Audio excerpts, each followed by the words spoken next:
Have you ever looked at your New Year's resolutions and realized a year later, like right now in December, that none of them actually happened? That you didn't actually pull them all off? And it's okay. It's not your fault. A lot of us make goals and we don't make systems. And today we are going to talk about how to turn all of your goals into actual systems to build new habits to make sure that your 2025 goals become a reality.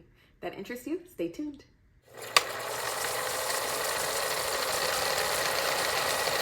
Hello everybody, welcome back to my channel. If you've never seen my face before, hi, welcome. My name is Katrina and I build content all about how to build yourself up, become the best version of yourself, and live out all of your insanely wildest dreams. And this week we are talking about a systematic approach to doing exactly that. A lot of us set goals, we set intentions every single year, and a lot of us do not actually achieve all of those goals. And a lot of us don't even make it out of January. So if that was you, there is absolutely no shame. Your problem is not within your goal settings. It's about understanding the root of why you want to do it and how you will actually build a system to make that happen. How do I know that this works? Well, by practice, I am a full-time systems engineer on top of being a life coach. And so I build systems for my side hustle, for my main hustle, and every little hustle in between. And so today we're going to break it down into 5 or 6 steps so that you can create systems that'll make sure your goals become a reality. All right, let's get started. Step 1, listing out your goals. This is something that we all do every single year, but I want to make sure that you only have 5 goals for the entire year. They need to be lofty, slightly unattainable, and a little bit unrealistic because I want to make sure you're pushing yourself.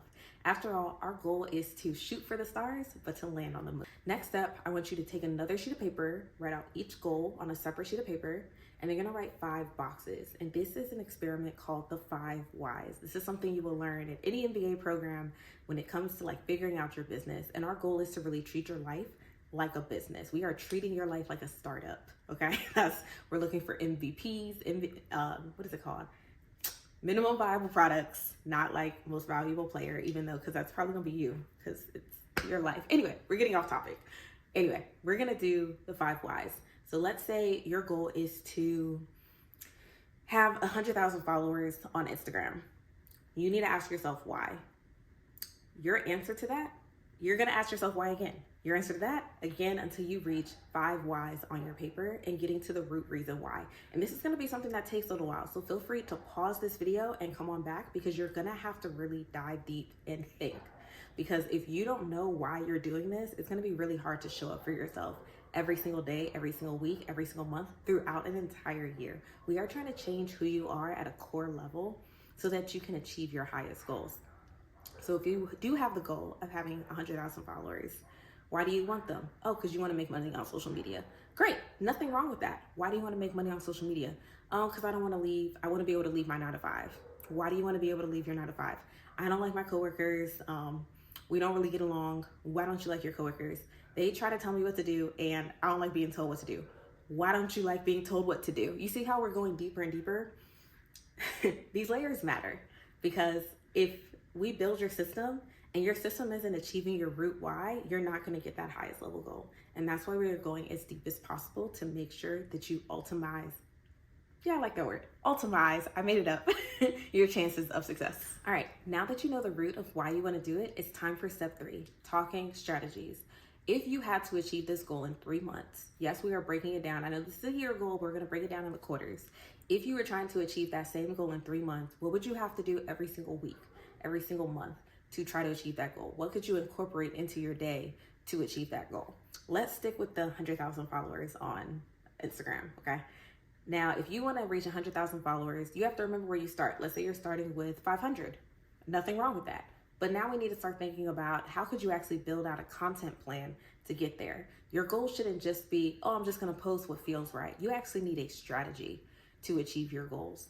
So now that we know, I want to get 100,000 followers because I don't like my coworkers. I want to make sure that I have the freedom to create my own schedule and not have anyone telling me what to do because I don't like being told what to do. That could be the root. You don't like being told what to do. So now you need to tell yourself what to do because you don't want anyone else doing it. Which means, let's say you want to do that 100,000 followers. All right, so now Monday, we're posting content. On Tuesday, we're posting content. On Wednesday, we're filming more content. On Thursday, we're posting again and posting it and posting again. But there needs to be an actual strategy to achieve whatever your goal is. Let's say your goal is to lose 20 pounds. Also completely fine. How many times are you working out? Are you changing your fitness? Are you changing your diet? How are those things going to fit into your schedule? Which brings us to step number 4. All right, you have some strategies. Now let's talk about step 4, fitting those strategies actually into your schedule.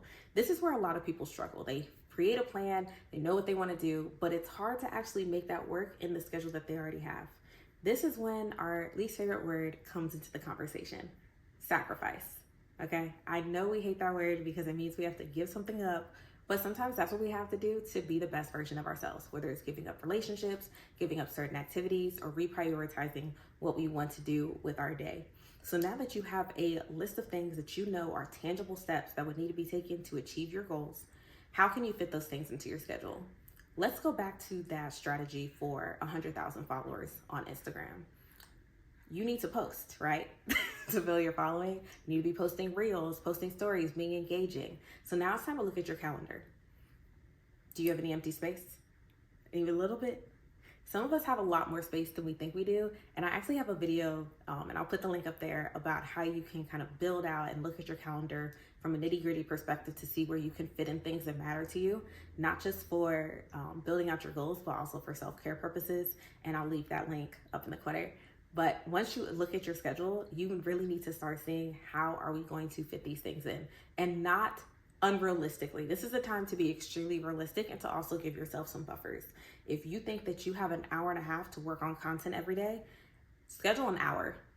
Okay, because you might feel overwhelmed. It might take you a second to feel creative. You might need to have a creative process that you go into so that you can actually be productive for a whole hour. And an hour and a half may be too long for you. There's something called the Pomodoro method, and it allows you to separate your time out. Let's say you have a 3-hour block in the evening that you can work on a project, or over the weekend. You don't work for that 3 hours straight. You split it up, let's say, into 50 minutes and then 10-minute breaks, or into 80-minute work sessions and 10-minute breaks. That way you have a chance to revitalize yourself and come back with fresh eyes, especially if you get stuck working on a project. Time for the final step, my favorite and a little bit of the least favorite at the exact same time, which is accountability. Okay, now accountability is so important. It's really hard to show up for ourselves consistently when we are so used to showing up for other people. This is especially common in women of color. We love to show up for our partners, for our children, for our parents, and we don't always give ourselves that same latitude and show up for ourselves in the same way. So how can you build ways to be accountable to yourself? And I like to do things that are accountable with other people that I care about because I love showing up for them. But I also do a negative reward system. Like if I want to go to fitness class, I know, I already signed up for this class. If I cancel it within 12 hours on ClassPass, I'm not allowed to go anymore. And it costs me money. It cost me like $30, okay? And you don't need to have negative reinforcement. Of course, you get more flies with honey than vinegar, but at the same time, you know yourself best. If you are someone that responds to negative reinforcement, in addition to positive reinforcement, switch it up a bit. You have about 10 to 15 new tasks per week that you're gonna fit into your calendar. And so what are the consequences if you don't show up for yourself? Is there something that you take away out of your week? Is there something that you have to build in? There was a CEO that says it's okay to struggle, but never skip. And I completely agree with that nomenclature. I'd rather go to the gym for 5 minutes instead of my full hour workout, just do 5 minutes on the treadmill and leave, than completely skip and not wake up, because that's gonna make it a lot harder for you to fall back into the routine. And remember, to achieve your goals, you need to have new systems. And to have great systems, they need to be part of your habits, ingrained into your personality. And that's what we are starting to do right here today. So I hope this video helped you guys out. I hope you guys are building great systems going into the new year so that you can achieve your goals. If you want a little more structure, a little more help, definitely feel free to contact me. I am a full-fledged life coach, and I will help you plan out your goals, succeed them, and be your accountability partner all the way through, as well as diving even deeper than the 5 whys to figure out why you want to do those things and what could potentially be holding you back. And if that's a bit too personal for you, I also have a workbook that you can start with down below. I think right now it's priced at like $10. Will not set you back very hard, but it has a bunch of different exercises, including the 5 whys in there, to really help you build out your goals and systems going forward, because I want you guys to be your best self so that we can all be happy and successful together. With that, happy holidays, and I'll talk to you guys soon. Bye.